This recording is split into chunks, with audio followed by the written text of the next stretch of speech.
In this video, you will see how to make a Japanese meal set with sashimi plate as a main dish in approximately 10 minutes. This video covers explanation of items required and knowledge you might want to have as well. In the video description text area, you'll find Japanese words which I provided in case you want to search further videos or information by using copy and paste.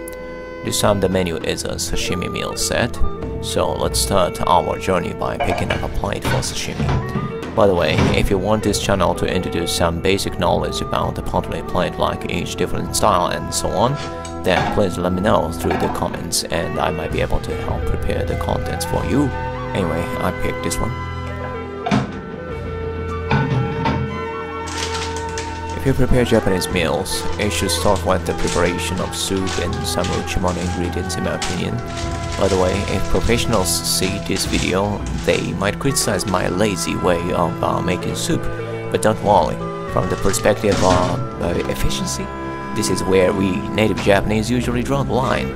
If you go with a way considered to be a genuine and professional way of soup dashi extraction, it will be too tedious and time-consuming like hell. Anyway, as you can see, let's put kombu in a pot and at the same time get katsuobushi in a strainer using a cooking paper like that and boil it on low heat.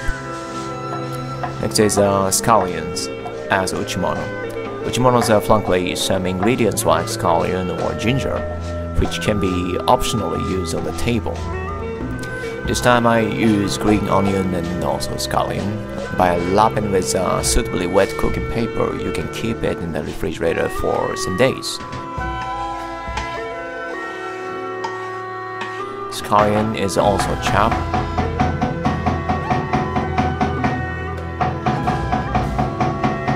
And soaked in water for 10 minutes or so to remove bitterness and squeeze them to remove water. In the same way, you can keep it for some days in the refrigerator. Now let's make a sashimi plate. Ideally, Yanagiba knife should be used for cutting sashimi, but I'm not pro, so let's use common Gyutou knife anyway. And this time, I made it with the usual sashimi plate decoration. It uses shredded radish root called as tsuma, and periodically in Japan we can buy tsuma at a very cheap price in the supermarkets. So we don't usually possess actual knife cutting technique for making it from scratch. If you are interested in the knife cutting technique, please type these Japanese words in the search box on YouTube. Make it in a bowl shape and put it on the plate. At this point, you want the upper part of the bowl shape to have higher heights than the lower part to make it stabilized as a stand. For the paleta leaf, cut the pile and put the paleta leaf on the tsuma. This way of using tsuma and paleta leaf as a stand is the most common way to decorate sashimi plates.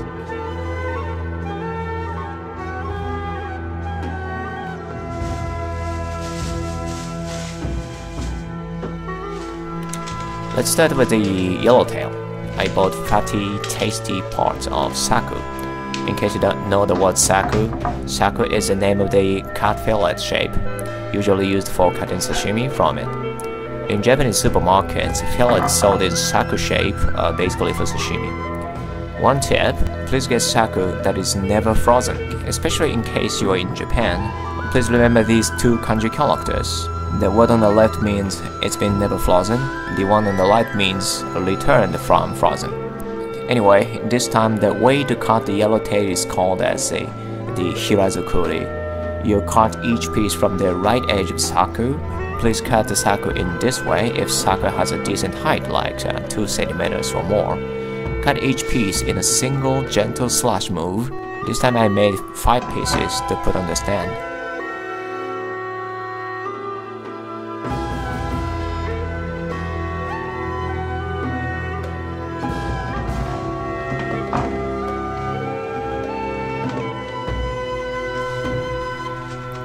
Next is salmon. Salmon is very delicious but not expensive in my local area, so I eat salmon a lot.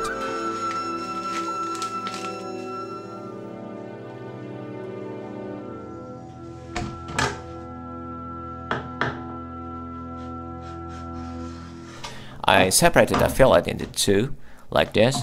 This is good because you can make 2 sakus, one to be saku of toro salmon. By the way, toro means a fatty part, and also otoro part. Otoro also means super fatty. When it comes to taste, usually the fattier the sashimi paste, the more delicious. The beautiful thing is these fish fats are classified as one of the unsaturated fats in the term of the nutrition, and unlike fats of beef or pork, you don't have to worry about getting overweight, of course if the amount of consumption is normal. Anyway, the way to cut this salmon saku is called as sogi giri. This is often used for saku with low heights. Cut each piece from the left side and adjust the size of each piece by making angles of each knife cut. Same as hirazukuri way, each cut should be performed in a single gentle slash move. I made 5 pieces of salmon as well.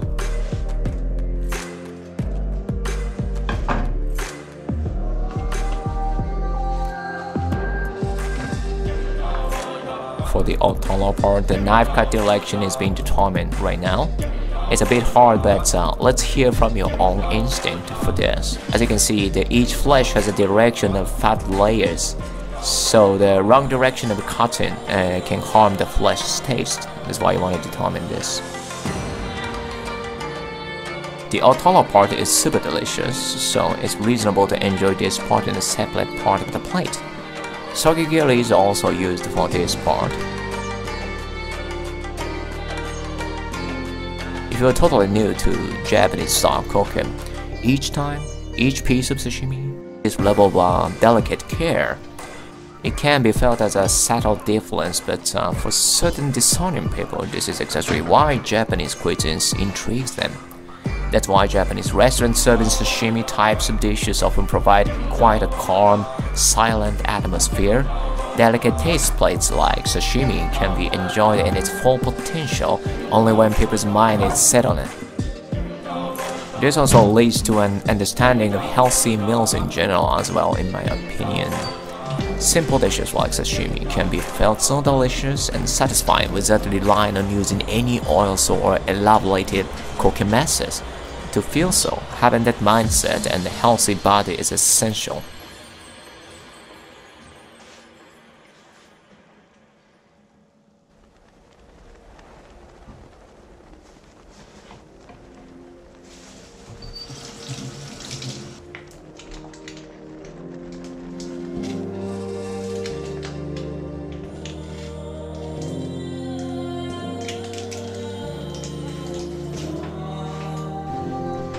Anyway, now the plate is done.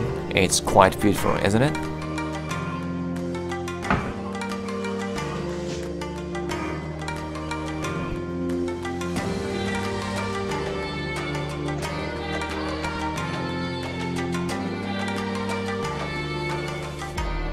The only having sashimi is not good enough from the aspect of nutritional point of view. So along with soup, which I use some seaweed this time, I also make a small side dish as well.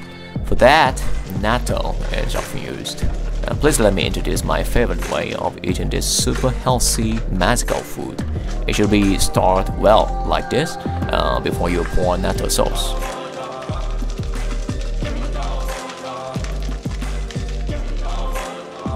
Yes, it should be stirred quite well like this. Until it becomes like this, in my opinion, by the way. After mixing with sauce, I often add a shoyu sake mirin simmered based kombu. In Japan, this type of convenient pack of kombu is available everywhere. I also add the yolk of an egg and the uchi mono scallion and also uchi mono green onion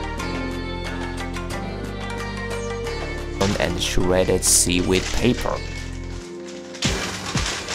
If you can eat natto, please try this combination. It's far better compared to just eating natto with its sauce. This time soup is not miso soup, by the way. It's just dashi soup with mentsuyu. And using mozoku, which is another seaweed in raw state, shredded in advance, is used here. Simple soup like this with uchi mono green onion. It tastes like the blessing of the ocean.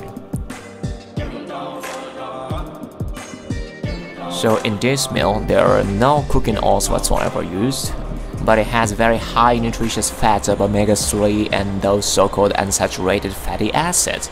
Also, many things are not heated with fire, so living probiotics or enzymes are still there.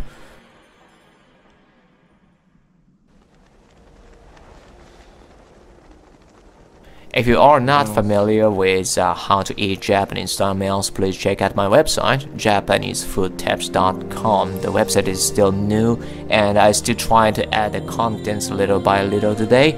But there, you can see how rice and others are separated like this and eaten in a meal set in detail. This fatty part of the salmon is so gorgeously delicious when it's eaten as sashimi.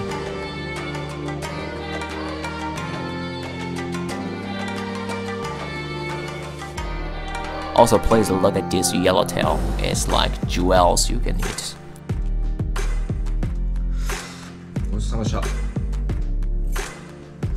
By the way, don't forget the tea. Drinking the green tea can get me back to the mind of walking.